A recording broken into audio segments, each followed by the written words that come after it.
Тэгэхээр тамхины хэрэглээтэй уушны хавдар шууд хамааралтай. Тэр нь л тодорхой. Уушны хавдраар эрэгтэй хүмүүс илүү өвддөг, өвчлөлдөг, нас баралтан ч эмэгтэйчүүдээс илүү байдаг. Нөө подкастраа дамжуулаад ирчүүд минь тий биедээ өөртөө хайртай байгаа чи тий гэж хэлмээр санагдлаа.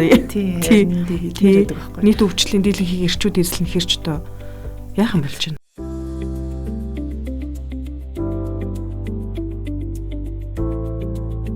Өдрөм төрхөө үзэгчтэй Гигэ Монгол пэйж хуудасаар үзэгч танд хүрдэг Гигийн эрүүл мэнд подкаст шинэхэн дугаараа үзэгч та бүхэнд хүрэхэд бэлэн боллоо.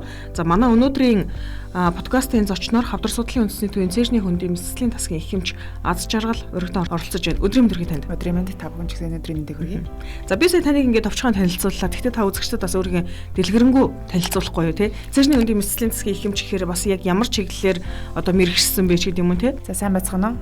Хавдар судлалын үндэсний төв бол Монгол улсын хэмжээнд хавдар судлалын тусламж үйлчилгээг цогцоор үзүүлэх судалгаа шинжилгээний ажлыг дэлхийн түвшинд хүргэх зорилготой ажиллаж байгаа юм төв байгаа. За миний хувьд цэежний хөндийн мэсгэлийн тасгийн их хэмжээр ажиллаад одоо 8 дахь жилдээ болж байна. Хавдар судлалын үндэсний төвд манай тасаг 5 их хэмжтэй. Монгол улсын хэмжээнд цэежний хөндийн байрлалын хавдруудын мэсгэлийн тусламж үйлчилгээг үзүүлдэг гэсэн. Энэ байрлалд нь юу болж байгаа гэхээр цэежний хамын хавдрууд, уушгины хавдар, уушгийн амьсгалын замын хавдар, улаан хоолой хорт хавдар, мөн голтын хавдар гэсэн ийм үндсэн дөрвөн одоо бүлэг өвчин хорт хавдрын, хортой бол хоргүй хавдрын мэсгэлийн тусламж үйлчилгээг үзүүлдэг юм байгууллага. Тасаг гэсэн үг. Би яг энэ чиглэлээр мэрэгчилж тусламж үйлчилгээг үзүүлдэг. Хүмүүсийн анхаарлын төвд байдаг гэдгийг би болохоор уушгины хавдар гэж ойлгодог л доо. Одоо шалтгаан нөхцөл нь айгүй их байгаад байна тий хүмүүсийн дунд тодорхой мэдээд байдаг тий. Тэгэхээр энэ талаар хоёулаа яриа үргэлжлүүлээ тий. За яг одоо манай тасгийн үндсэн үйл ажиллагааны нэг бол яалтч уушгины хортой хавдрын тусламж үйлчилгээ, мэсгэлийн тусламж үйлчилгээ байгаа. Дээрээс нь улаан хоолой хортой хавдар. За уушгины хортой хавдрын одоо дэлхийд дахинд бол тохиолдлын хувьд нэгт нас баралтын үндсэн шалтгааны бас нэгт орчдөг хавдрын одоо тохиолдлоор. Тэгэхээр яалтчгүй дэлхийд дахинд хүн болгон эрүүл мэндийн байгууллага, эрүүл мэндийн мэрэгчлэлтэн болгон энэ талаар мэдлэг мэдээлэлтэй. Энэс яаж урьдчилан сэргийлж эртэлрүүлэх вэ гэдэг тал дээр одоо санаагаа чилээдэг. Судлаачд бол энэ талын одоо судалгаа шинжилгээний ажлыг хийдэг, эмчлэх одоо онцлог тал дээр их шинэ бүтээлүүдийг нээх, гаргах юм зорилгоор ажилдаг. Уушгины хортой хавдрыг хүн болгон мэдээд идэх шалтгаан нь юу гэхээр үндсэн шалтгаан нь бид нар одоо тамхи гэдэг аягүй сайн мэддэг учраас тамхинаас олж уушгины хавдар үсээд байна гэдгийг мэдээд идэг.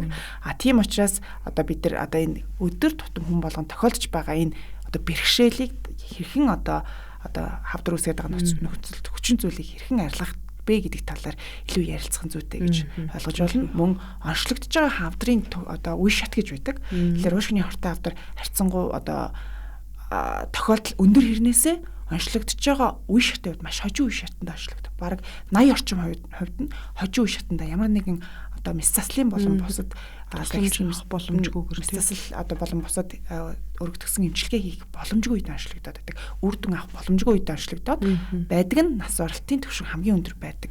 Гэдэгт шууд уялддаг учраас энэ талаар бид ярихгүй байхын аргагүй юм сэдв. За яг одоо тамхи гэдэг гол шалтгаан мэдээж тамхи вэ тий. Одоо ингээд тамхи татж байгаа хүмүүс ч айгүйх нөгөө ханиалгадаг ч гэдэм үү те. Ингээд зүгээр ингээд харахад бол ингээд нөгөө хамгийн эхлээд үзүүлэхэд ч юм уу те рентгенээр ч юм уу ингээд харуулчихад ингээд эрт үед нь илрүүлчих боломжтой юм шиг миний ойлголтоор бол ойлгогдоод байгаа байхгүй. Тэгэхээр яагаад заавал энэ одоо сүүлийн шатанд очиод мэдэгдээд байна? Энэ дээр л харин асуудал байгаа байхгүй юу? Хүн байнгын тамхины хэрэглээтэй тамхи татдаг хүмүүс нэг өдөр болгон байнгын ханиалгалтын юм шинжтэлийг байгаад байдаг. Уушиг өөрөө одоо мэдрэлийн рецепторгүй гэсэн үг. Одоо өвдөх одоо мэдрэмж одоо байдаггүй гэсэн үг. Тэгэхээр одоо ханиалгалт бол энгийн юм шиг одоо тамхичтад тий өглөө басаад ханиалгаж яадаг, өдөртөө ханиалгаж цэр гарч яадаг, тамхи татхлаар нөгөө шинжлэгийг найралцдаг. Ийм учраас хүмүүс анхаар одоо тэрэндээ ач холбогдол өгдөггүй шинж тэмдэг гэж ойлгохгүйгээр яваад байдаг, цаг алдаад байдаг. Тэгэхээр ихэвчлэн одоо хожим шатандаа гэдэг нь байрлалын хувьд хожим шатыг бас ярьдгийг. Хэмжээний хувьд одоо хавдар маань том болох нь мэдээж үе шаттай холбоотой боловч төвийн байралтай гэдэг маань одоо бидний амьсгалын үндсэн цагаан хоолойтой ойрхон байх тусмаа энийг бид нар бас эмчлэхэд аягүй төвөгтэй байдаг учраас энийг бас хожим шат одоо тусламж үйлчилгээг одоо байрлалын хувьд бас нэг юм одоо үе шатыг тавихад юм уушгины хавдар бусад хавдраас өөрлөлтөө арай өөр хоёр төрлөөр байрлал болон хэмжээнээс хамаарч үе шатыг тавьдаг. Тэгэхээр нэг хөвчлэн байрлалын хувьд төвөгтэй одоо төв одоо цагаан хоолой маань яг зүрхний арталт байрлаж байгаа шүү дээ. Том судастай ойрхон. Тэр тэнд байрлаж байгаа хавдрын хэмжээнээс үл хамааран месослин болон бусад тусламж үйлчилгээ үзүүлэх төвхтэй байдаг. Том зүрхтэй ойрхон, том судастай ойрхон наалдад хавдар маань үсчдэг. Тэрийг салгаж авах удаа айгүй төвхтэй. Нэгдүгээрт одоо миний хувьд меслин эмч хувьд тийм үү. А дээрэс нь нөгөө захад байрлахлаараа нөгөө шинж тэмдэг маань хожим үйлэр томроол гэдэг ханиалгах зовёр байдаггүй. Яг л амьсгалын зам руу одоо нөгөө аюулгүй хавдрын шалтгаантайгаар цэр сааст гарах, цус гарах тэр одоо зовёр нь хэрвээ уушигны цагтаа байрлаад байвал шинж тэмдэг хожим үйлэрдэг учраас альч тохиолдолд одоо энэ бол онцлогдохдоо хожим үе шатанд онцлогдоод байна гэж одоо онлын хувьд бол тайлбарлаад байгаа байхгүй. Тэр энэ шалтгаанаас болж л хожим. Тий хүмүүс нөгөө ханиалгалтыг зүгээр тамхитай холбоотой ханиалгаад байна гээл эсвэл ханаа төрчлөгийг л ханиалгаал яваад байдаг. Гэтэл яг үндсэндээ аль хэдийн хавд одоо тамхичин хүнд одоо 45-аас дээш насны тамхи татдаг олон жил тамхи татсан хүмүүст тэр ханиалгалтын зовөр жирийн ханиалгалт биш байх тохиолдол нь аюу илбэг байдаг байхгүй. Тэгэхээр хүмүүс нэг удаа эрентгийн таруулцдаг. Тэгээ гайг байдаг өөч угаасаа тамхи татчихад ингээд байж л хэдэм юм гэж ойлгоод байдаг. Гэвтэл тамхины ханиалгалттай ч адилхан хавдрын ханиалгалт яг адилхан шинж тэмдэг илэрдэг. Тэгэхээр ингээл яваад байдаг. Ялангуяа эрчүүдэд илүү тохиолддог тэр хүмүүс илүү одоо юу гэдэг хайхрамжгүй хинэггүй гэдэг юм уу? Тэрнээсээ болоод ингээ хожуу шатанд ашлагдаад байдаг. Нөгөө нэг бие битээ чагна гэл нөгөө одоо бид нар чинь тэг загнагаас ч ер нь хуурчин тий. Гэтэ одоо бол ер нь бол чагнажах ер нь гэмгүй болчоод ийн гэж хараад ийн би бол ойлгох таа. За бас энэ чи бас хоёр талтай. За бие чагнаж ийн одоо энэ тэндээс зөөр олж ирээд шинжилгээ хийгээд тах нь өөрөө бас тий өөрт ч төвхтэй тий хэцүү шттэ бас ингээд нэг өөрт сэтгэл зүйн хувьд одоо би нэг юм зөөртэй одоо үзүүлчих амжилтгаа нь үзүүлчлээ гэжлээ нөгөө оншин батлагддггүй тэгэхээр энэ чи мэддэг юм энэ шинжилгээнд дутуу байна гэж бодоод ингээд яа энэ бол өөрөө бас буруу тэгэхээр ямар стандарт байдаг вэ гэхээр стандарт гэдэг юм одоо байж болох хамгийн боломжтой зүйл гэхээр ер нь 40-с дээш насантай ямар төрлийн харт тавдарт өртөх болов одоо магадлалтай байна гэдгээс шалтгаалаад тэр одоо эрт илрүүлгийн хөтөлбөрт хамрагдах хэрэгтэй. Шинжилгээнд хамрагдах хэрэгтэй. Тэрнээс өмнө юу их гэхээр би одоо тамхи татдаг бол тамхинасаа болиё. Эсвэл одоо архиудаг бол архиа болиё. Тэ одоо мэдээж одоо эмэгтэйчүүдийн асуудалтай тэ өндөвчний асуудалтай энэ төр байвал тэрнээс одоо эмчлэгдэх боломж юу байна? Дээрэс нь яаж би тэрдгээр өвчнөөс урьдчилан сэргийлж болох вэ? Яаж өөрт нөлөөлж болох хүчин зүйлсээс зайтай байж болох өөрийгөө хамгаалж болох вэ гэдэг талаар мэдлэг олж авах нь чухал. Тэгэхээр 40-с дээш наснд бол эрт илрүүлэг гэдэг тусгай өөр хөтөлбөр хамрагдах нь тэрнээс өмнө болохоор яаж урьдчилан сэргийлэх вэ гэдэг мэдлэг мэдээлэлтэй л байх нь аюул чухал.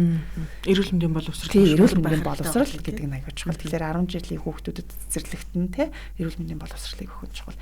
Бие чагнах гэдэг тал дээр нөгөө талаараа бас одоо бие чагнаж гэдэг нь нэг талаар сайн байхгүй. Тийм одоо ялангуяа одоо хавдар гэдэг өвчин чинь өөрөө гинт одоо 1 сарын дотор ч юм уу 3 сарын дотор үүсчдэг өвчин биш. Энэ өөрөө архаг удаан явцтай өвчин. Тэгэхээр биеийн чагнаж байгаа хүмүүст эрт илрүүлэх боломж нь эмчлэгдэх боломж нь илүү өндөр байдаг л гэсэн. Тэгэхээр чин одоо юм хоёр талтай. Тийм дандаа хоёр талтай байдаг. Сайн болон муудалтай алийг нь дэслэх вэ гэдэг нь одоо тухайн хүний одоо мэдлэг оюун тийм тэрнээс шалтгаална гэсэн. Хоёул ингээд тамхин дээр яг хуу мэдээж уушигны хавдар хэрэг ялчгүй нөгөө тамхи ярих хэрэгтэй болчиход байна. Гэхдээ бас өөр хүчин зүйл юу нөлөөлөд байна. Одоо сүүлийн үед чинь нөгөө агарын бохирдол гэж айхтар зүйл одоо ингээд нөгөө 100 болж болохоор харьцангуй март болчихлаа тий харин тий. Тэгэхээр буцаал намар болно, хүүтэр нь өвөл болно. Тэгээл нөгөө утаад дахиад гараад ирнэ. Тэгэхээр хоёлаа энэ дээр бас ярил өөр ямар хүчин зүйл шалтгаан нөхцөл яг энэ өвчлөлт төр нөлөөлөд байна. За ерөнхийдөө ингээд хортой хавдар бүх төрлийн хортой хавдарт одоо нөлөөлөх хүчин зүйлсийг хоёр том бүлэгт ангилж үзтээ. Нэгдүгээрт бид нар сэргийлж болох тий нөлөөллийг арилгаад тэр одоо нөлөөллөөс татгалзах юм бол би хавдраас тодорхой хуваар өөрийгөө хамгаалж чадна гэсэн нэг бүлэг хүчин зүйл байна. Гэтэл огт сэргийлж болохгүй нэг хэсэг бүлэг хүчин зүйлсүүд байдаг. За сэргийлж болох хүчин зүйлсд нь бол одоо саяны тамхи болон агарын бохирдол бусад хүчин зүйлсүүд ордог бол сэргийлж болохгүй хүчин зүйлс гэж бас байдаг. За энэ нь юу байдаг вэ гэхээр та бид бүгдээрээ л мэддэг. Удамшил гэж нэг зүйл байдаг. За удамшил бол ойлгомжтой. Гений мутац гэж нэг юм өөрчлөлт байдаг. Тэр нь одоо жишээл одоо туяаны нөлөөлөлд бол ажилладаг одоо дүр сонирхлооны эмч нарч байдаг, техникч нарч байдаг юм те. Эсвэл одоо цөмийн реактортай харьцаж ажилладаг тийм хүмүүс. Дээрээс нь одоо их тоосон цартай нөхцөлтэй ажилладаг хүмүүс ажиллаа хийхгүй бол амьдралын үед те болохгүй байгаад одоо гэх мэт чи. Дээрээс нь одоо нэг одоо хэсэг бүлэг одоо нэг бүсэд амьдардаг хэсэг бүлэг хүмүүсийг хэлж байгаа этнисити гэж нэрлэдэг байгаа. Тэр улсууд болохоор одоо мэдээж одоо тайлбарлах юм бол одоо цөлд амьдарч байгаа нэг өөр. Тэр хүмүүс ууган удамшлын үед бид өөр одоо наас хүйстэй тамхи татгүйгээр ялгаатай боловч тэр бүлэг хүмүүст өс хөвчний одоо хандлага бас нэг байдаг бол одоо монголчуудад ямар нэг хандлага байдаг гэхээр хүүтэн уур амьсгалтай, эрсдээс уур амьсгалтай. Эрсдээс уур амьсгалаас шалтгаалаад нөгөө агаар одоо амьсгалын зам гэдэг маань цагаан мөгөрс бол өшигний одоо агаартай одоо харьцаа тэрнээс сэргийлэх юм барьерууд нь өөр байдаг. За халуун оронд амьдардаг улсуудад жишээлбэл одоо хүүтэн оронд орхон маш амархан вирусын халдвар авдаг. Бид нар өдөрт жилдээ одоо жишээл дунджаар 4-5 удаа вирусын халдвар авдаг. Гэхдээ тэрийгэ даваад гардаг, идэгдэг ийм онцлогтой байдаг. Тэгвэл бидэрт бас ийм эрсдлүүд одоо уушгины халдвар байнга өртөж идэг учраас бас бусад одоо халуун оронд амьдардаг улсуудаас илүү эрсдэл өндөр. Бид нар Монголоос зайлахгүй шүү дээ. Бид нар Монголдоо л байна. Монголын өвлийг даван туулна. Угаасаа л ойлгомжтой. Тэр хүйтэнтэй холбоотой вирусын албарыг хүсээгүй л авна. За энэ бол нэг хүчин зүйл. За тэгтэл саяны нөлөөлөлөөс бид нар хамгаалж чадах хүчин зүйлсд нь агаарын бохирдол яалтчгүй орж байгаа. Уушигмаар өөр ямар үргэлт эрэхтэн бэ гэхлээр одоо бидний цэвэр агаар гэж хэлдэг 21% хүчил төрөгч бусад хийгээс тогтсон цэвэр ямар нэгэн тоосон зэрэгүү илүү утаагүй одоо хүнд металлгүй тийм агаарыг одоо сорж ороод альвеол буюу хүчил төрөгчийг цус руу цуснаас хэрэггүй болсон нүр сүрчлэнхийг буцааж гаргаж амьсгалаар гаргадаг ийм л үргэлт эргэдэг хүчил төрөгчийг цус руу оруулж өгдөг CO2-ыг буцааж. Гэтэл бидний одоо тэр 21% хүчил төрөгч тэ 78% өөр бусад хий цэвэр байх хэвээр хийний оронд одоо жишээл тамхи бол мэдээж нөгөө олон хортой байдаг. Гэтэл агаарт юу бэ нэ гэдгийг бид нар одоо нийгмийн эрүүлэмдийн хүрээлэн судлаад тийм азотын давхар эсэл байна, тийм хүнд металл байна гэж гаргаад. Гэтэл орох эсгүй юм бидний амьсгалын замаар ороод л байна гэсэн. Ороод л. За мэдээж тодорхой хэмжээгээр том хэмжээний тоосонцрууд нь замдаа одоо цэвэрлэгдэн шөөгдөн тэ хүний дархлааны систем тэрийг одоо эсэргүүд нь одоо вирус бичил битнүүдийг нь устгана. Зарим нэг хортой бодис бид нар элэг болон бөөр бусад одоо бидний хоргоожуулах хэрэгтнүүд тэрийг цэвэрлж яадаг. Гэтэл тэнд цэвэрлэгдэхгүй бас устгагдаж одоо биднийг хамгаалж чадахгүй бас хэсэг бүрлийн нөхдүүд байна. Тэ хортой нэгдлүүд байдаг. Тэр нэгдлүүд жишээлбэл тэр дунд чинь юу байгаа? Тогтворгүй органик нэгдлүүд гэж нэг тийм одоо бүлэг бүтэц байгаа байхгүй. Тэр нэгдлүүд байна. Хүний бие тохлоор өөр нэг бүтэц, агаар тохлоор өөр нэг бүтэц байгаад ийм нэг хэсэг бүлгүүд. Эднэр маань ялгаагүй тамхитай яг ижилхэн бүр тэрнээс илүүж байхын одоо хэлэх аргагүй тийм үү? Уушиг гимтээчдэг. Бохирдуулж яддаг. Шууд цус руу орохлоор бие махбодыг тэр чигээр нь хорсдуулчихдаг. Тамхины бас нүдэ чинь тэр шүү дээ. Одоо 7000 төрлийн химийн бодис, төрөл бүрийн химийн бодис байна. Энэ маань шууд амьсгалын замаараа тодорхой хэмжээний шүүгдээд орохдоо шууд цус руу нөгөө хортой бодис нь орчдөг. Тэр бидний цус руу орох эсгүй бодисуд байхгүй юу? Тэгэхээр тэр маань цус эргэлдэж байна гэд маань бидний эс болгонд нөгөө хортой бодис руу очно гэсэн. За зарим нь зөвхөн ингээд шүргээд өнгөрдөг. Зарим нь шууд эсийн дотор орч нөлөөлөх жишээ нэ. Тэр эс маань өөрөө маш их бодисын солилцоо явагдчихэдэг хэрэгтэйгээ шимж аваад өөрөө томроод хэрэггүйгээ ялгаруулж яадаг бол тэр болгонд нь оролцоод ирэхлээр хүнийг удмын мэдээлэлд одоо тэр эсийн удмын мэдээлэл буюу ДНК одоо гэмтлэгч. Энэ гэмтэл учирсан эсийг одоо хэдэн жил одоо 5 жил бидний дархлааны эсүүд бол устгаа цэвэрлээд яваад иж болно. Чадна. Гэтэл туйлд нь тийм ээ. Туйлд нь хэмжээ нь одоо цөөрн хүн ядарна, давхар халдварт өөртөө нөгөө дархлааны систем дархлаа унна гэж ярьдаг шүү дээ. Дархлаа системийн маань жирийн гинжин урвал маань алдагдана. Энэ тохиолдолд нөгөөд генийн өөрчлөлтөнд орсон тийм одоо гений өөрчлөлт гэдэг маань удмын дараалт нь өөрчлөлт орсон. Эсүүд маань контролгүйгээр бидний хяналтгүйгээр дархлааны хяналтгүйгээр өсөж олшорч эхэлж байгаа. Тэгэхээр агаарын бохирдол нөлөөлж гэнэ үү гэдгийг мэдээд байгаа. Гэхдээ эцсийн судалгаат бол гарахгүй л байна. Одоо тэр бол мэдээж түрүүн хэлсэн хавдар гэдэг бол архаг өвч 10, 20, 30 жилийн дараа. Тэгэхээр өнөөдрийн агаарын бохирдол одоо гэдэг юм маань бид одоогоор тодорхой хэмжээний саяны хэлсэн нөлөөллийг үзүүлэл явж байгаа. Хизээ одоо бидний дархлааны систем доголдно. Тэрийг эсэргүүцэж чадхаа болно. Одоо цэвэрлж чадхаа болох үед нөгөө удамштай мэдээлэлд нь өөрчлөлт тусан эсүүд маань ургаад ирэхлээр энэ бол хавдруулаад ирж байгаа байхгүй.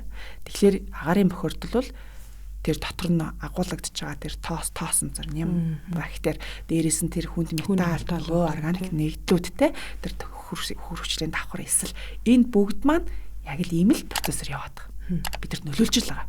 100 болохоор одоо гайгүй юм шиг одоо бид нар ханаа томооч ба гайгүй болчлоо тий. Гайгүй юм шиг хүмүүс мартагдаад байгаа ч гэсэн намар яг энэ маань давтагдаад дахиад үүснэ. Дахиад бий болно. А энэ нь олон жилийн давтамжтайгаар нөлөөлөл байх юм бол ирээдүйдээ одоо ганц уушгины авдарч гэлтгүү. Тийм олон төрлийн авдар нэмэгдэх өрсөлдөл болж байгаа байхгүй. 10 жилийн дараа яг эрүүл мэнд ямар байхыг бас мэдэх таашгүй болчиход байна тий. Тэр нэг агарын бүрдлийг одоо 100 ч гэлтгүү ер нь бол тэмцэл ёстой л асуудал болчиход байна тий. Ер шийдэх асуудал болчиход байна тий. Яаж харин шийдэх вэ гэдэг бид одоо би бол эмч хүн учраас хамгаалчмаар л байгаа.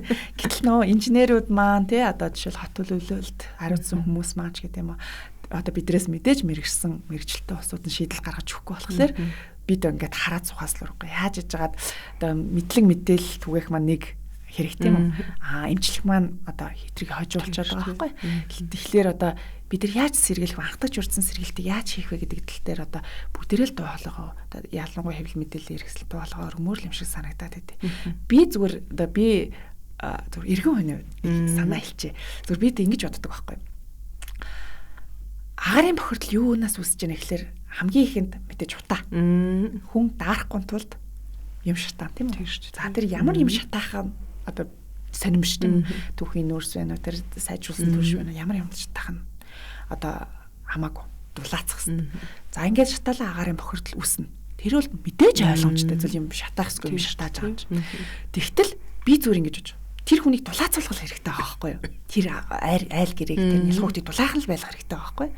Гэтэл одоо жишээл эсгийгэрч одоо нэг 10 м квадрат байдаг уу 12 3 м квадрат л орчим байгаа тий. Тэгээ тэрийг ямар хүчээр халааж болох вэ гэхээр одоо орчин үед янз бүрийн халаалтын системүүд байгаа байхгүй тий. Тэн байна. Ядч хамгийн наацхан тэн байна. Усан тэнж байдیں۔ Одоо тийм. Тэгэхээр цахилгааны одоо хангалттай хэрэглээ одоо эрчим хүчний хангалттай хэрэглээ энэ асуудлыг аюул сан шийдэж чадмаар санагддаг байхгүй. Байшин бариад орон сууч зуулна гэдэг. Энэ илүү одоо санхүүгийн хувьд дарамттай ч юм уу шийдэгдэх төвхтэйм шиг санагдаад байгаа байхгүй. Айл болгоно орон сууцанд орч чадахгүй шүү дээ. Одоогийн энэ нөхцөл байдал. Тэгэхээр зүгээр миний бодлоор нэг гэртээ байгаа тэр гэрийг дулаацуулахын тулд цахилгаанаар л хангачвал болчмаар. Одоо жишээл Канада сая би яваад ирсэн Торонто гэдэг хотод яг Монгол шиг цаг агарт. Хүүтний үед. Одоо намар би 4 сард явхад л ер нь бол нэг 12 3 градус аюу жиндүү хүүтэн юм байгаа байхгүй. Тэгээ тэнд яа халаалтыг яаж шийддэг вэ гэхээр тэр нэг байгалийн хийт юм байна. Байгалийн хийгээр одоо дэд бүтцийг нь бүх хаусууд шийдсэн. Газар доогуур нь байгалийн хий явж байгаа. Байгалийн хий одоо уур гаргадаг. Одоо халуун одоо шингэнээр уур гаргадаг утаа уур гэдэг юм уу да усыг байгалийн хийгээр халаагаад уур гард юм байна. Тэр нь ямар ч паргуу зөвхөн юм жижигхэн 20 см орчим бүхээр ингээд тэр одоо 2 дэш 3 5 хаусыг халааж идэг тий. Тэгэхээр энэ бол тэр агарын бохирдлыг шийдэг хамгийн том арга. Би бол эрчим хүч бол манай байж болох хамгийн зөв боломж гэж боддог. Сайжруулсан төршүүл ялгаагүй л утаа гарч байгаа. Хүмүүс харагдах утаа багасч байгаа гэж хэлээд идэг байхгүй яг ихний ээлжинд тэгж. Гэтэ харагдах утаа гэдэг бол зүгээр бидний нүдэнд харагдаж байгаа одоо бодит бит одоо гэдэг тоосцорлог байхгүй. Би бол тэгж ойлгодээ. Одоо харагдах утаа. Тиймүүд харагдахгүй элементүүд шатлалтын одоо тэр нүүрсээс гарч байгаа дутуу шатлалтын бүтээгдэхүүнүүд маань өөрсдөө ямар ч ялгаагүйгээр бидрийг одоо хордуулах нөлөө үзүүлж байгаа. Бид нар мэдрээ уушиг тэр цэвцгээр агараа ил амьсгалах хэрэгтэй байхгүй. Бид нар биш хүүхдүүдийнхийг одоо ялангуяа бид нар байлаа за бид нар л агараа амьсгалж хүүхдүүд ялангуяа цэвцээр 21% хөвчлөлтөрчтэй 79% одоо өөр төрлийн цэвэр одоо хий агуулсан хөвчлэн азад агуулсан юм хийгээр агаараар амьсгалах хэрэгтэй байтал хөвчлэн хортой тэр нийтлүүдээр амьсгалаад байгаа. Юм шатчихл байгаа юм чинь тэндээс органик нийтлүүд ялгарна. Тэр барьцалдуулагч байна нүүрс нь хамаагүй. Тэндээс одоо 100% шатаад хэрвээ цэвэр нүүрсөөр 100% шатаад нүүрсчлэн хий болон усуулж үүсгэх ёстой чинь хийм дээр үздэг. Гэтэл илүү өөр орц гараад ирэх тусмаа өөр төрлийн бодисууд шатлалтаар бий болно. Дээрэс нь дутуу шатлалт гэдэг юм байнга явагдчихдаг. Одоо нүүрс маань дутуу шатгалаар нөгөө нэг азот CO2 биш CO буюу угаараа хийж гэдэг юм бүтц. Тэгэхээр эн чинь өөрөө бас л бидний амьсгалын замыг хордуулж хэлдэг. Хүмүүс зөвхөн амьсгалын зам яриад байгаа байхгүй. Зөвхөн уушиг яриад байгаа. Тэр бол тийм биш. Уушиг маань тэр бохирдлыг бие рүү оруулж байгаа нэг зам болчиход байгаа байхгүй. Амьсгалын зам. Амьсгалж байгаа учраас нэг ганц уушиг шиг ингээ бүхэл биеинд хоронжид алгах тийм харин тий. Тэгэхээр тэрийг л ерөөсөө ойр хугацаанд шийдэх гарц гаргалгааг л ерөөсөө нэн тэргуунд авахгүй бол 10 жилийн дараа бид нэрээ яг ямар эрүүл мэндтэй хүмүүс байх вэ гэдэг чинь аюу асуудалтай. Харин тийм. Бас нөгөө талаар тайлбарлах юм бол нөгөө агаарын бохирдолтой холбоотой хүүхдүүд амьсгалын замын халдвар, одоо вирусын халдвар энэ бол угаасаа байх нөгөө ханиад хүрчдэг шүү дээ. Тэгэхээр тэр чинь уг нь бол одоо бидний хүүхэд байхад бол ханаа түрэл нэг цэвтми угаад л тэ цэцэрмэн шүүс угаад л ингээл идэгчдэг байсан. Энэ бол цэвэр агаарт байсан юм ачтус байгаа байхгүй. Гэтэл одоо вирусын халдвар хүүхэд ялгаагүй бидэртэй адилхан халдвар авч байгаа. Гэтэл агаар бохир учраас тэрийг цэвэршүүлээд гадагшлах тэр нэг эсэргүүцэх одоо хүүхдийн тархалгааны систем доголдчиход байгаа байхгүй. За тэгвэл одоо 2 настай хүүхэд жилдээ 5 удаа ханаа түрээд хатгаа аваад тэр маань одоо дахин давтагдах гэдэг шүү дээ. Дахин давтагдах гэдэг эн чинь уушгины архаг өвчний суурил болж байгаа байхгүй. Одоо нас биеийн төрхтэй уушгины архаг суурь өвчтэй л болно гэсэн. Одоо жишээл бронхит гэдэг юм уу, астм гэдэг юм уу те. Тэрний хүн хэлбэр нь одоо уушгины бөглөрлөлт өвчин гэж үүдэг. COPD гэж нэрлэдэг. Ийм өвчин. Энэ өвчнүүд маань өөрөө явж одоо хавдрын урдтал одоо тэр өвчнүүд маань удаан хугацаанд байгаад одоо эмчлэгдэхгүй ч гэдэг юм уу. Одоо COPD үл эмчлэхэд аягүй төвхтэй өвчин байхгүй. Ингээд ирэх юм бол одоо нөгөө бидний тулаад байгаа уушгины хавдар, бусад төрлийн хавдар ус хэрсэл бол одоос тавигдаад байна гэж үзэж байгаа байхгүй. Хэцүү юм аа. Нөхцөл байдал хүчин зүйлийг нь арилгахгүй бол тий нөхцөл байдал ерөөсөө сайжрахгүй л болчих гээд байна. Одоо Англид бас нөгөө нүүрстэй холбоотой маш том хувьсгал гарч ирсэн. Тэгээд тэр нь болохоор нөгөө нэг түүхийн нүүрс төлснөөс болоод маш олон хүмүүс угаартч нас орж ирсэн. Хүүхдийн эндэгдэл маш өндөрсөн. Тухайн үед мэдээж одоо ийм эмнэлгийн хэрэгсэлтэй холбоотой тийм асуудал үүсэж. Тэрийг англичууд маш ухаалгаар шийдэж чадсан баг. Яагаад тэрийг хуулж болтгүй? Английн тэр түүхийг үзэж хагаад харж агаад ч юм уу. Энэ орчин үед бүх техник технологиг ашиглах боломжтой энэ үед яаж шийдэж болтгүй юм бол эмч хүний үед бас нэг тийм юм харагдаал гордоол байдаг шүү дээ. Агаарын бохирдлоодын тий арилгачих нөгөө сэргийлж боломжтой өвчнөөр нь хүмүүс өвдөд ирэхлээр мэдээж энэ бол эмч хүний одоо бүр үнэхээр нөгөө сэтгэлийн зовлон шанал болдог баг. Тэргүй яхав одоо өөрөө ч гэсэн иргэн байгаад байдаг, өөрөө ч гэсэн хүүхэдтэй байгаад байдаг, иргэн дойрон хүүхдүүд байгаад байдаг, ханаа түрээд ингээл зовоод тахлаар ирээдүйг нь харлаа. За одоо хавдраа болий тий. За хавдраа байхад байнгын л одоо жишээл уушгины асуудалтай бактериатай астмтай хүүхдүүд гараад тахлаар одоо ядчихэд улс орны хөгжилд энэ маань нөлөөлнө. Байнгын санхүүгийн хувьд эмчилгээ хийх шаардлагатай дарамттай. Гэтэл эрүүл хүн баялаг бүтээн. Эрүүл хүн хөгжил авчирна. Би бол тэгж боддог. Гэтэл одоо уушгины бактериатай хүн хэр удаан ямар ажил хийж болох вэ? Жишээлбэл уушгины өвчлөл угаасаа нөгөө орчин нөхцөл те амьдралын энэ байгаа байдлаас болоод ялчгүй байгаад байна. Манайх ер нь яг энэ уушгины өвчлөл төр эмчилгээ талаасаа, онцлогоо талаасаа те нөгөө олон улсын ангаахын одоо нөгөө шинжлэх ухааны хөгжилтэй ер нь хэр энэ зэрэгцэж явдгийм болоо.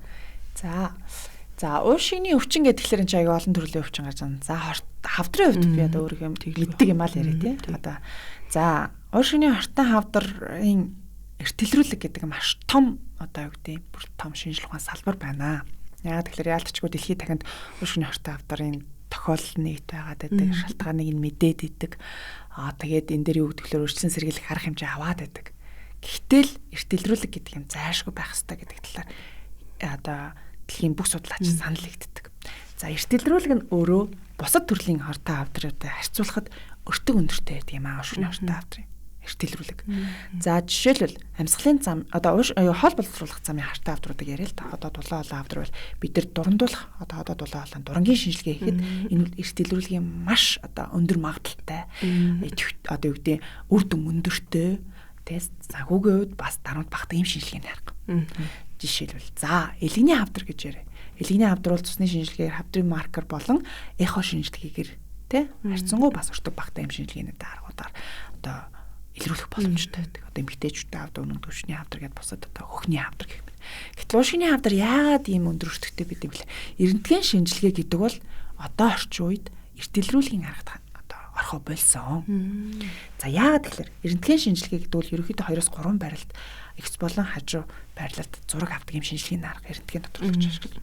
За эртэлрүүлэг гэдэг маань хортой хавдрын 1.5 буюу тэнэс доош сантиметртэй диаметртэй жижиг хавдрыг илрүүлэхийг бид эртэлрүүлэг гэж хэлж байгаа. Тэрнээс бага. Тэгтэл эрдэнэтгийн шинжилгээнд дээрх хэмжээний хавдрууд илэрхгүй байх, харагдахгүй байх өндөр магадлалтай. Мэдрэг чанар багтаа шинжилгээнд тооцогдож байгаа байхгүй. Тэгэхээр уушны хавдрын эртэлрүүлэг хийе гэх юм бол заавалжгүй компьютер томографийн шинжилгээг шаардлагатай болж байгаа. Одоо орчин үед бид нар компьютерт орсон учраас яриад байна шүү дээ. Тэгтэл компьютер томографийн шинжилгээ баг тунд компьютер томографийн шинжилгээг дод өөр өөртөө өндөртэй юм шинжилгээний арга. Дээрээс нь одоо толгой дараалан хийгээд авах боломжгүй. Тийм байна. А дэлхийн ихэнх улс орнд одоо том өндөр хөгжилтэй улс орнуудад энэ аргыг хэрэгэлдэг л дээ. Тэгсэн ч гэсэн тэр улс орнууд санхүүгийн хувьд энэ өндөр өртөгтэй байна гэдгийг ярьсаар л байгаа. Яаж бууруулах вэ? Хөгжингүй улс тэгж ярьж байгаа. Тэгэхээр Монгол бас энэ санхүүгийн хувьд энийг даахад аяг өрсөлдөлтэй. Одоо төвхтэй санхүү одоо санхүүч биш л дээ. Гэхдээ өртөг өндөртэй шинжилгээний арга. Тэгэхээр бид одоо зайлшгүй хэрэглэх ёстой. Одоо бас яалтчгүй одоо 21 аймагт те үндэсний төвүүд бүсийн онцлогын эмчилгээний төвүүд компьютер томографийн шинжилгээний аппаратуудтай болчлоо. Дүүргийн эмнэлгүүд одоо компьютер томографийн шинжилгээтэй болчлоо те. За хувийн эмнэлгүүдэд байна. Тэгэхээр бид яах ёстой гэхээр уган системтэй юм нэгдсэн скрининг буюу эртэлрүүлгийн юм арга хэмжээ байх ёстой. Монголд нэг төвхтэй байдал байдаг. Тархаа бутархаа маш том талбайд газар нутагт цөөн хүн тарж байршдаг. За төвийн бүсийн хүмүүсийг бол одоо энэ эрсдэлтэй бүлэгээ бид нар шинжилгээнд хамруулж болох гэдэг нь шүү дээ. Гэтэл одоо аслагдсан одоо говьалтай, баян хонгор, өвс, ховд, хөвсгөл, донод гих мэтчлэн аймагуд эртэлрүүг те бүр сумууд, хилийн сумууд ч гэж юм захын сумуудад энэ шинжилгээний аргуудыг тэр болгон хэрэглээд эртэлрүүлээд байх одоо боломжийн хувьд хонс байна. Дэлхийд дахинд угаасаа санхүүгийн асуудалтай гэж манад санхүүгийн асуудал үүсгэх нь тодорхой. Тийм учраас эртэлрүүлэг гэдгийг одоо бид одоогийн байдлаар за эрентгээндээ хараад л онцлох гал явж. Тэгэхээр үе шат хожуул яваад ир гэсэн үг. Хожуул яваад. За онцлогооны хувьд ийм эртэлрүүлэг. За эмчилгээний хувьд ярих юм бол за местасл эмчилгээний хувьд дэлхийд дахинд бол угаасаа нэг одоо жигд одоо орчин үед яаж байгаа гэхээр яг нарийн мэрэгжил одоо нарийн яг миний мэрэгжлийн хувьд сая хуралд яваад ирэхэд Америкт зүгээр робот мэслийн тухай л ярьж байна. Эхлээд өдөр бол нээлттэй мэслийн тухай ярьдаг байсан. Нээлттэй мэслийг одоо ямар төвшөнд хийх вэ гэдэг хавдрынхаа хэмжээ өөрчлөлтөөс хамаарч хийдэг байсан бол одоо дурангийн мэсэл рүү шилжиж байна. Уушгины хавдрын дурангийн мэсэл. За дурангийн мэслаасаа даваад одоо робот мэсэл ярьж байна. Робот гэдэг маань одоо жишээлбэл тив дамж хийж болох хаалганы хэлбэр байхгүй юу? За яг одоо цахим сүлжээ ашиглаад одоо жишээл би энд байлаа гэж утгад одоо Архай аймагт ч юм уу те робот байх юм бол энд суужаад хагалгаа хийх боломжтой. Одоо ийм. Энэ нь бол дурангийн мэслээс 3-5 дахин өндөр өртөгтэй. Тэгэхээр Монголын санхүү бас энэ талаар ярихгүй. За яг мэслэлийн хувьд бол бид нар хийгээл одоо стандарт байдаг угаасаа. За тийм хэмжээний хавдар байвал энэ дэлбэнг тайрах хэвээр, тийм хэмжээний хавдар байвал уушгийг бүтээ авах хэвээр, энэс жижиг хэмжээний хавдар байвал бид нар зөвхөн тэр хэсгийг тайрж авах хэвээр гэдэг стандарт угаасаа дэлхийд баримталдаг стандартууд байдаг. Тэр хаалгануудыг бол хийж байна. Гэхдээ онцлогдож байгаа үе шатаас хамаарат хүн болгонд одоо мэслийн тусламжуулалтыг боломжгүй. За нэг эмчилгээний арга байна. Гэтэл дараагийн эмчилгээний арга нь хортой хавдрын үндсэн эмчилгээ бол химийн эмчилгээ. Химийн буюу одоо бол дархлаа эмчилгээ, бай эмчилгээ гэж нэрлэдэг байгаа. Одоо энэ өөр төрлөлтөө. Гэхдээ хортой хавдрын үндсэн эмчилгээ гэж ярьдаг. Бид нар бол мэсасл бол зөвхөн хэсгийн эмчилгээнд тооцогддог. Хортой хавдартай тэр хэсэг бүлэг эрхтнийг л бид нар тайрч авч одоо эргэн тойрны болцгойг түүж авах юм тусламж үйлчилгээ үзүүлдэг байхгүй. Гэтэл яг хортой хавдрын үндсэн эмчилгээ бол саяны хэлсэн хавдрын мэрэгсэн эмчийг хийдэг хим, бай, даавар, дархлаа эмчилгээнүүд байна. За тэгэхээр энэ эмчилгээний аргын хувьд бол Монгол улс их хоцроогүй. Гэхдээ хөөцөлцөөр л яв араас нь. Тий. Одоо хим эмчилгээг бол стандартын дагуу хийж байна. Бай эмчилгээ эхнээсээ орж ирж байна. Одоо дархлаа эмчилгээ бас ганц нэг хийгдэж байна. Гэхдээ энэ маань маш өндөр өртөгтэй учраас бас л санхүүгийн асуудал үүсэж ирж байна. Дээрэс нь түрүүн хэлсэн одоо онцлогоон дээр бид нар гений мутац гэдэг юм үзчихэж саяны хэлсэн бай буюу мөн даавар дархлаа эмчилгээнүүд хийдэг. Тэгэхээр гений мутацийн шинжилгээг бас хийж байна. Хийж байна. Гений мутац гэдэг. Одоо ер нь бол 10 жилийн өмнөөс хийж эхэлсэн л дээ. Одоо бол тогтмол хийх тал руугаа одоо дэвшиж байдаг юм уу? Одоо яг л одоо явах ёстой замаараа л явж байгаа ажруулж гэсэн сайжруулж байгаа. Мэдээж ухрахгүй нь ойлгомжтой. Сайжруулахыг хичээгээд ажиллаж байна. Гэхдээ л мэдээж дэлхийн түвшинд хүрэх нь арай л болоогүй. Бүх эмч мэрэгжилтнүүд одоо өөрсдөө боловсруулаад хичээгээд сайжруулахыг хичээж байгаа боловч бас л нөө ядуу улс орны нэг зовлон яг одоо дэлхийн түвшинд гэдэг юм уу өндөр хөгжилтэй орны түвшинд хүрэх арай л болоогүй. За сүүлийн эмчилгээний туяа эмчилгээний арга байдаг. Ерөнхийдөө 3 үндсэн том эмчилгээний арга байдаг байхгүй. За туяа эмчилгээний хувьд Монгол улс тавдар судлалын үндэстэн ганцхан одоо тусламжуулалтыг үзүүлж байна. Мэдээж ачааллын хувьд бол өндөр ачаалттай ажилладаг. Гэхдээ одоо байж болох одоо Монголын нөхцөлд байж болох хамгийн одоо орчин үеийн тоног төхөөрөмжөөр эмчилгээний тусламжуулалтыг үзүүлж байна гэдэг байдал. За хамгийн үндсэн эмчилгээний арга бол хөнгөвчлөх тусламжуулалтыг гэж байна. Хөнгөвчлөх тусламжуулалтыг гэдэг маань мэдээж одоо хортой хавдар тусаж байгаа хүмүүс маань эрүүл хүн шиг байхгүй нь ойлгомжтой. Зовир шалгаа илэрнэ. Тэр бүгдийг одоо дараах намдах хүчил төрөгч хэрэгтэй бол хүчил төрөгчөөр хангаж өгөх хөвдөлтэй байл хөвдөлтийг намдах цэрэг гараад байл цэрийг одоо яаж хөнгөн зовиргүйгээр харах уу гэх мэтчлэн энэ эмчилгээний аргад 21 аймгийн нэгдсэн эмнэлгүүдэд хавдар судлаач эмч нар маань тусламжуулалтыг үзүүлж байна. Одоо аймгийн нийслэлийн 9 дүүрэгт одоо хөнгөвчлөх тусламжуулалтын тийм одоо бүхэл бүтэн тасаг ажилтдаг болоод байна. Энэ маань бас нэг дэвшил байхгүй. Хуучин бол бүх одоо тусламжуулалтын хавдар судлалын үндэсний төв дээр байдаг гэсэн бол одоо аль болохоор нэгдсэн эмнэлгүүд рүү тараах те хүмүүстэй ажил төвөгдөл чирэгдэл учруулахгүйгээр хүртээмжийн нэмэгдүүлэх хэмээл зорилго тавьж. Уг нь бол бид нар энэ тал дээр биш яаж хавдаргүй болох вэ гэдэг талаар л ярих хэрэгтэй. Гэтэл бидний яалтчгүй л одоо тулгараад байгаа юм бол яаж өвчтнүүдийг одоо ард иргэдийг арай нэг чирэгдэл багтаа хүртээмжтэй тусламжуулалтыг үзүүлэх вэ гэдэг тал дээр санаа зовоод байна л да. Ажиллаж л байна. Нөгөө явсан хүнээс үг дуул гэдэг шиг та түрүүн бас нөгөө Торонто авчид ирсэн гэдэг нэг жишээ ярьлаа шүү дээ. Тэгэхээр бас нөгөө нэг явсан сонин дуулга бол юу вэ те. Тэгээд бас нөгөө нэг олон улс одоо яг тэр одоо робот руу чиглэж ийн гэж байна. Тэгэхээр энэ мэтчлэн гадны олон улсын туршлагаас ярил сонирхолтой үзэгчд маань сонирн баг. Тэгээд дээрэс нь яг энэ төрлийн өвчлөлтөөр олон улс маань яаж одоо жишээлбэл те сэргийлж байна. Та түрүүн бас нэг жишээ дурдлаа шүү дээ. За би сая 24 оны 4 сарын 26-наас 5 сарын 2-ны өдөр зохион байгуулсан Америкийн цэжний үндийн нийгэмлэгийн 104 дэх одоо нэгдсэн чуулгуулалтанд оролцоод ирлээ. За би өөрийн илтгэлийг танилцуулсан. За энэ илтгэл маань ямар учиртай илтгэл байсан гэхэлэр Канадын Ванкувер хотын Сүрэм Memorial Hospital гэж байдаг. Ванкувер хотын одоо Канадын гэсэн үг шүү дээ. Laurel Foundation гэж байдаг. Энэ нийгэмлэгийн одоо манай хавдар судлалын үндэсний төв дээр хэрэгжүүлсэн нэг төсөл байгаа байхгүй. Тэр төсөл нь манай тасгийн одоо энэ нь бол Монгол улсын хавдар судлалын цэжний үндийн мэс заслын тусламжуулалтыг дурангийн мэс заслаар хөгжүүлэх нэг шат ахиулах ийм төсөл сүүлийн 8 жилийн турш хэрэгжсэн. Энэ төслийн одоо үр дүнг ямар үр дүнтэй болсон одоо бид ямар төвшөнд хүрээд байгаа талаар одоо Америкийн одоо тэнд 8000 орчим одоо илтгэл хүлээ одоо хүмүүс одоо илгээснээс одоо 470 орчим нь одоо хүлээн зөвшөөрөгдөөд илтгэл болж хэлэлцүүлэгдсэн байна. Тэгээд яг энэ чиглэлээр бэлтгэлээ танилцуулчаад ирсэн Монголоос анх удаа. Тэгээд энэ хурал дээр бид одоо ер нь бол хоёр том бүлэгт ангилж үзэж хоёр том одоо нийгэмлэгийн хурал ахгүй. Нэг нь зүрх том судасны мэслийн нийгэмлэг, нөгөөх нь яг бидний уршиг улаалай хавдрын нийгэмлэгийн ийм мэслийн нийгэмлэгийн хурал. За мэдээж би одоо өөрийн хурлууд дээр одоо өөртөө холбоотой сешнүүдээр суусан. Дэлхийн нийт яаж ирэх вэ? Ялангуяа Америк ТV.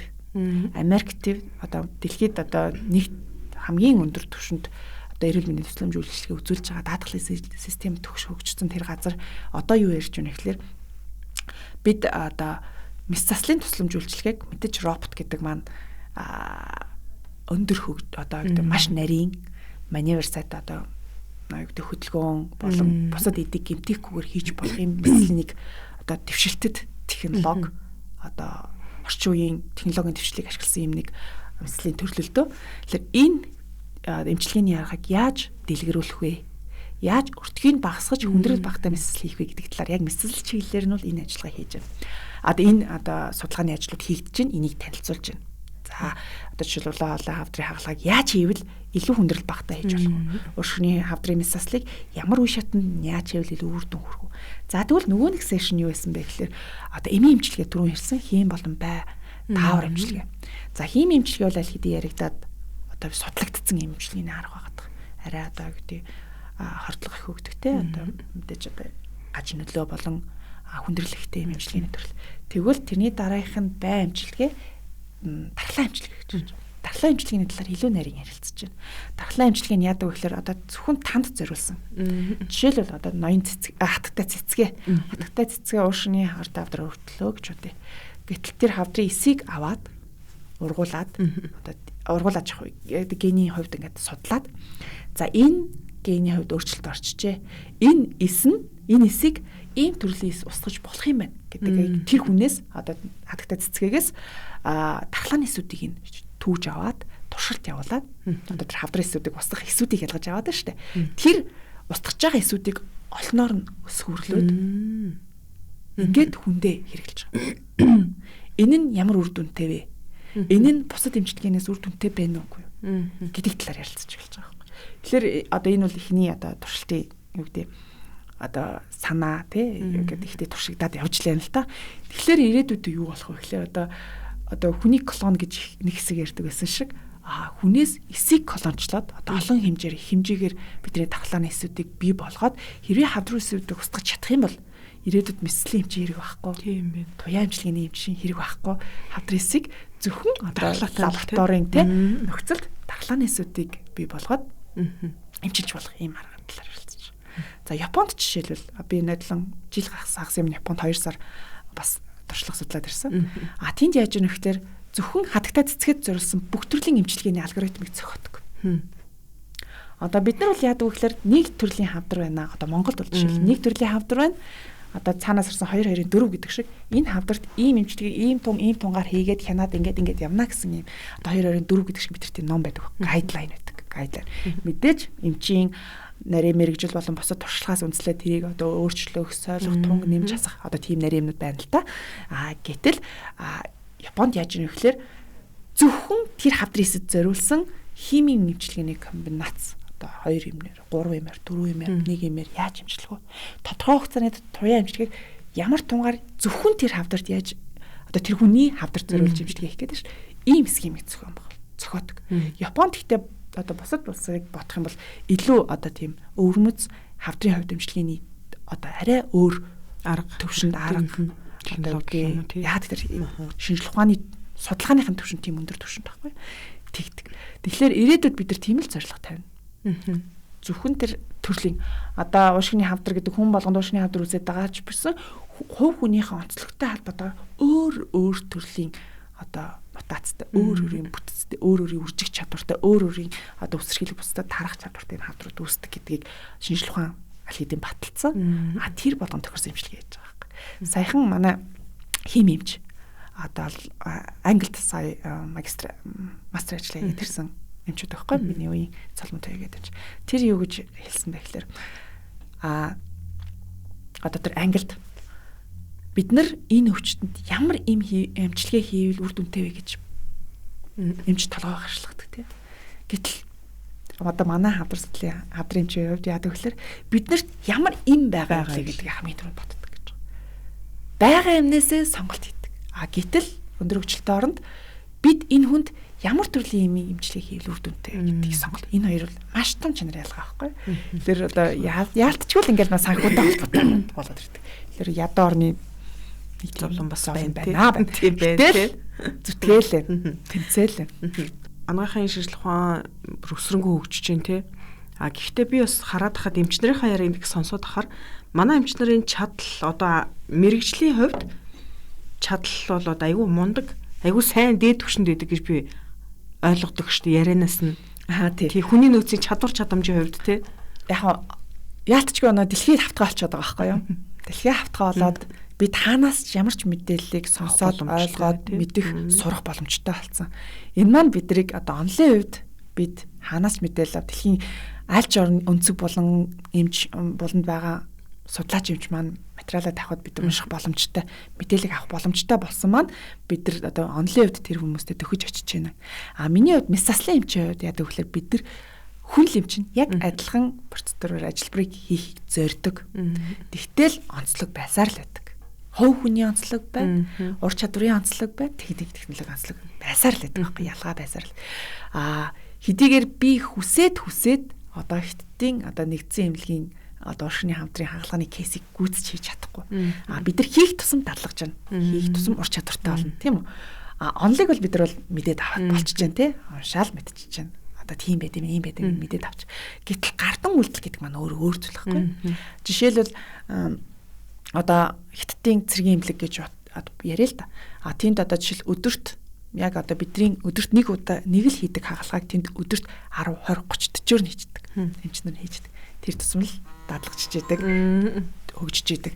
Тэгэхээр яг нэг айхтар голоод байгаа юм биш л дээ. Гэхдээ дэлхийн хөгжил одоо мундаг экспертүүдтэй харьцуулахад болов ээ. Онлын хувьд бол одоо хийсэн судалгааг нь уншаад хараад судлаад иж болдог боловч яг миний хувьд бол би өөрийнхөө хувьд ингээ харахад бол яг ур чадрын хувьд бол болоогүй. Яванд болохгүй л хичээгээл явчихъя. Яалтчгүй л ингээд нэг үе байх хэвээр тулсан замнал дээрэс нь дадлаг туршлага гэдэг юм айгуу чухал. Тэгэхээр би ч одоо мэслэлийн эмч болоод нэг 12 жил болж байна. Яг хавдрын цэжнүүний мэслэлийн эмч болоод нэг 8 дахь жилдээ л ажиллаж байгаа байхгүй. Хавдар, ууршигны хавдар гэдэг одоо яг нөгөө өвчнийхээ юу хоёлоо буцаа орё тий. Нөгөө тамхи гэж ярьсан шүү дээ тий. Одоо бас нэг төрлийн тамхи гараад ирсэн. Та бас эмч учраас мэдчихлээ байгаа бох тий. Веб гэдэг одоо залуучууд ялангуяа энийг бүр нэг 10 жилийн тий ерөнхий боловсролын хүмүүс ингээд татаа яваад агаад айгүй их эмзэгэлдэг л дээ. Энэ дээр мэдээж нөгөө нэгдсэн судалгаа гараагүй гэж би бас нэг бус эмчээс сонсч ирсэн. Гэхдээ та энэ дээр бас юу хэлэх вэ? За миний хувьд ингээд уншиж судлаад байхад за ер нь бол веб буюу одоо утаат биш тамхи гэж байгаа тий электрон тамхи гэж ирлээд байгаа. Энэ тамхиг одоо 2003 оноос хойш л ерөнхийдөө худалдаанд гараад л хүмүүс мэддэг болсноос биш.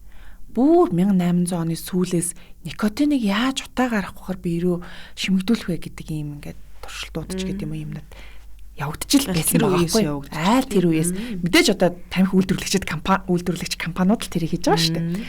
За тэгээд 2003 онд яалтчгүй хиттийн эрдэмтэн одоо өөрөө тамхичин туушны авдраар насварсан ийм эрдэмтэн судлаач энэ веб гэдэг юмыг сахилгаан тамхи гэдэг юмыг анх бүтээсэн юм байна. За миний ойлгож байгаагаар за нэг веб гэдэг маань одоо тэгээд вебч бас одоо 3 дахь үеийнх нь веб гараад ирчихэж. Бас тийм байна. Тийм байна. Одоо тэр батарейтай те батарейгаараа одоо тэр уур гаргадаг шингэн байгаа даа шүү дээ. Никотин агуулсан шингэн байгаа. Тэр шингэнийг ингээ ууршуулад амьслын зам руу оруулдаг. Ил тутаа байхгүй. Дээрээс нь тэр амт үнэр оруулагч шингэн нэмчдэг. Одоо нэг юм бүтцээ баг.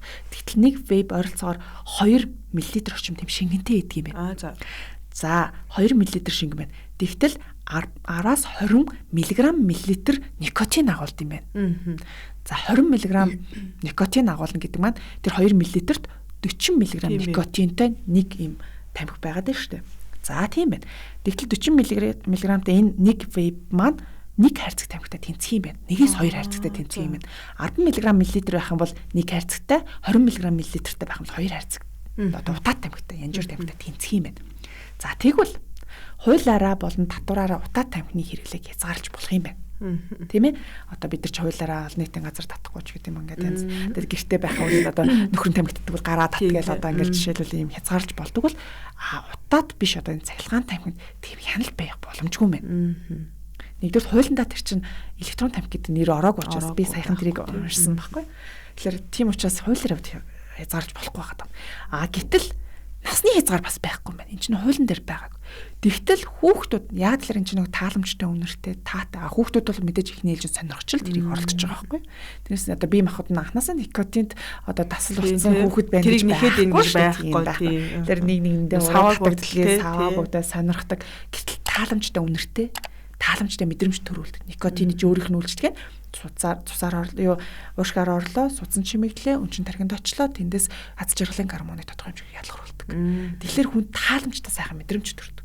Тэгтэл хүүхэд саваагүй юм чинь. Тэ өөр ингэсэн одоо хүсэл зориг бие нэг донтчондоо гэж биш. Сонирхоо татчихдаг, нэг удаа сараад үздэг, хоёр удаа сараад тааламжтай байдаг. Эцэг их тэрийг анзаардаггүй. Утаа тамхи бол одоо үнэртэй дороод ирлээ аав ээж бол чи тэглээ одоо бойл гэдэг юм болно шүү дээ. Тэгтэл нөгөө утаат биш цахилгаан тамхич болохоор их тааламжтай үнэртэй ээж аав тэрийг мэдээд анзаардаг, отол анзаардаг болж иж магадгүй анзаардаг.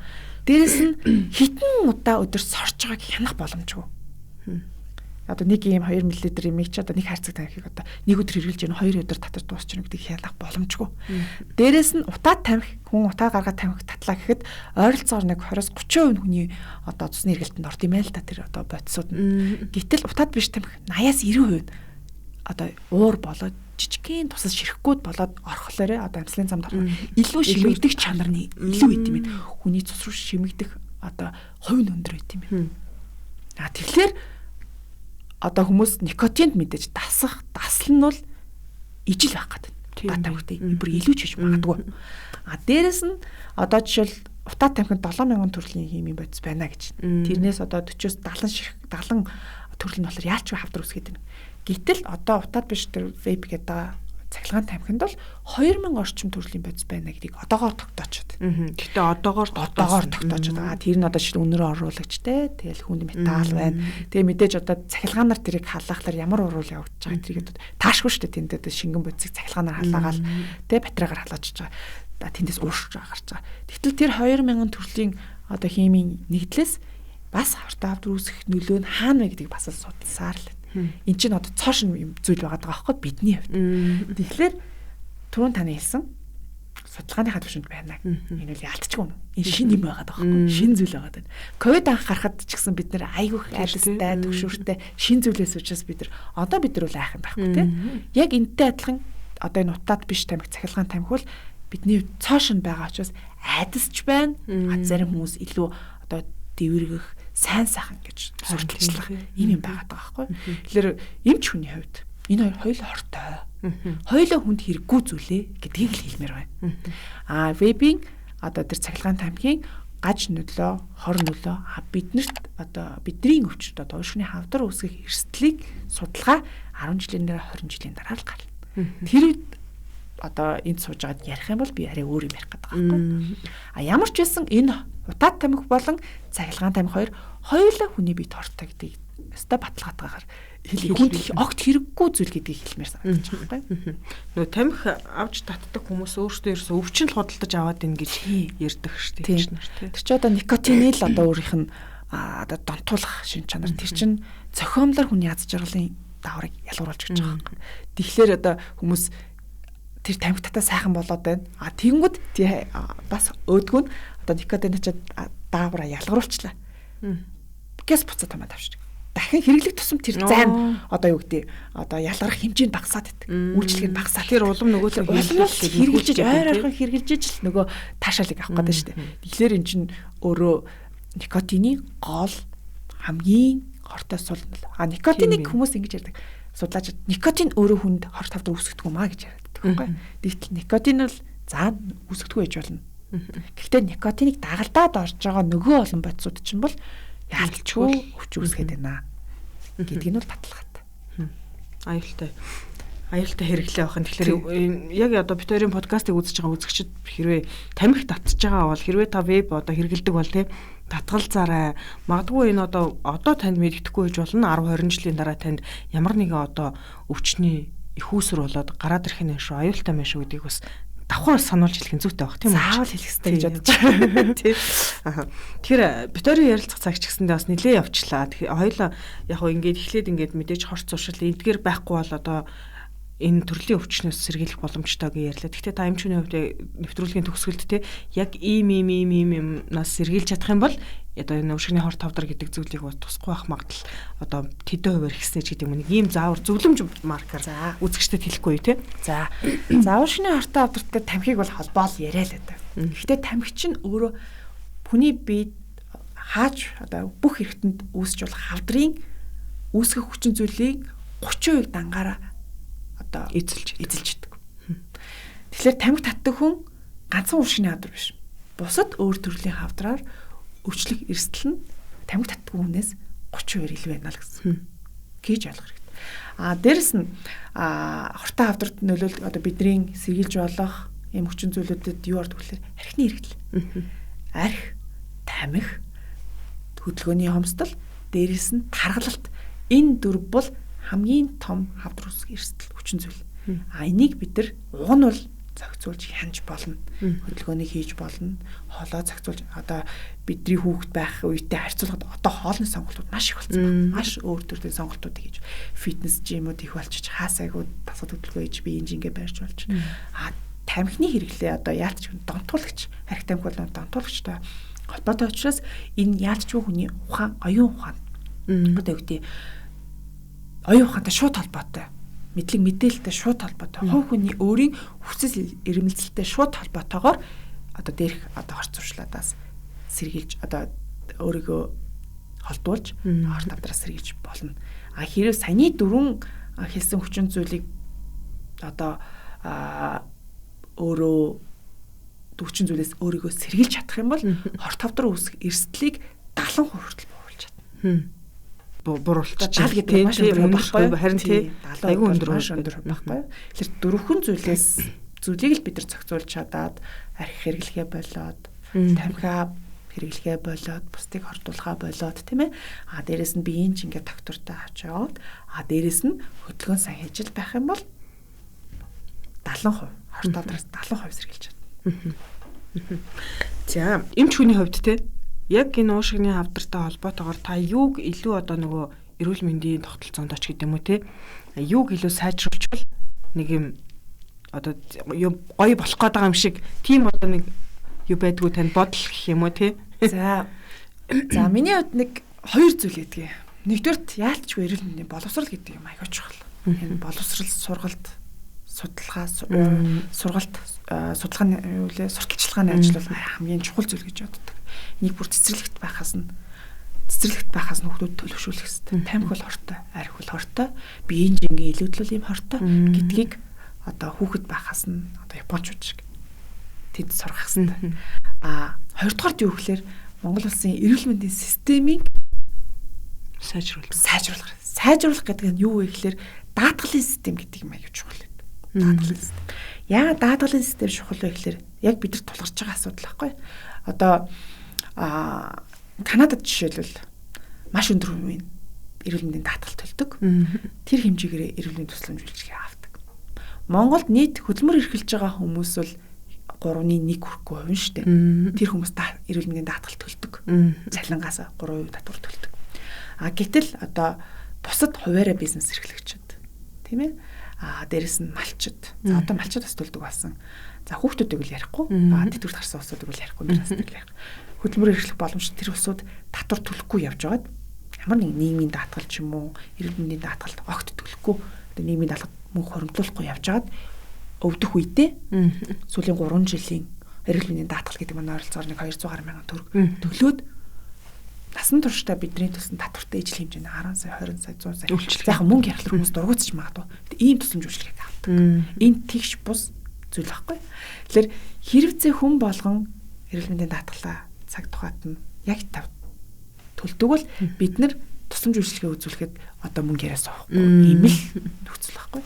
Тэгэхээр би энэ хоёр зүйл дээр л хэлмээр санагдаад байдаг. Уушигны хавдрыг ярихлаар яг нөгөө тамхины хэрэглээ талаас нь ярихлаар тамхиг хэн хамгийн их татж яах нэхлээр нөгөө ирчүүд маань л хамгийн их татдаг тий.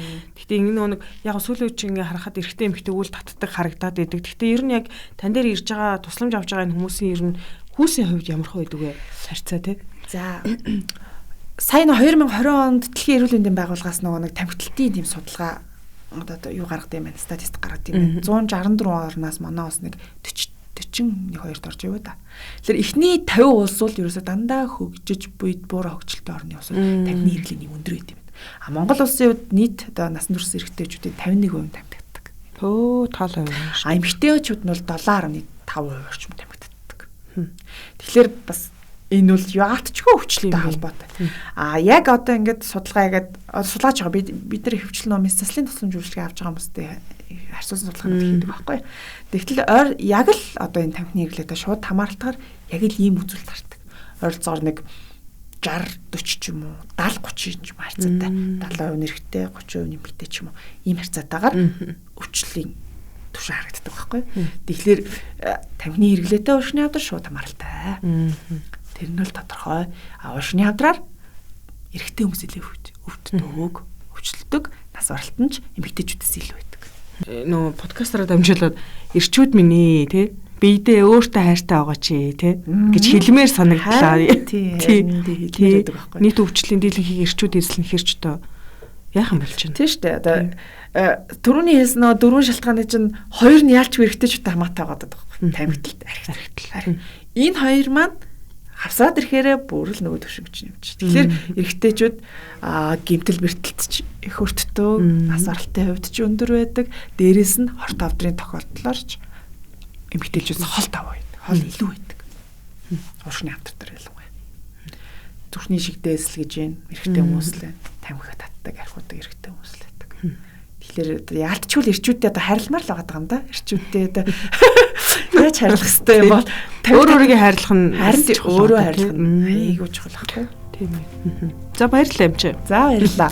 За Гигийн эрүүл мэндийн подкастын өнөөдрийн зочноор Хавдар судлалын үндэсний төвийн цэжний хөндийн тасгийн мэдслийн хэмж аз жаргал өргөдөн оролцлоо. Бидэнд бас уушгины хурдан авдрын тохиолдол эмчилгээ онцлогоо талаас нь яг ямар төвшлөнд явж байгаа юм, дэвшилтэй технологи юу байгаа юм. За мөн дээрэс нь эрүүл мэндийн боловсрал талаас нь бас мэдлэг мэдээлэл түгээхийг зорилоо. Хэрвээ одоо манай подкастад танд хэрэгтэй мэдээлэл байх юм бол хин нэгэнд дуулгахыг хүсэх юм бол мэдээж ГГ Монгол пэйж хуудсыг дагаарай. ГГ эрүүл мэнд подкастыг бусдад хуваалцаж шеэрлээрэй гэж хэлмээрээ эмчтэй ч бас ажлын амжилт хүсье. Урьдчилан аваад ирсэн танд баярлалаа. Маш их баярлалаа.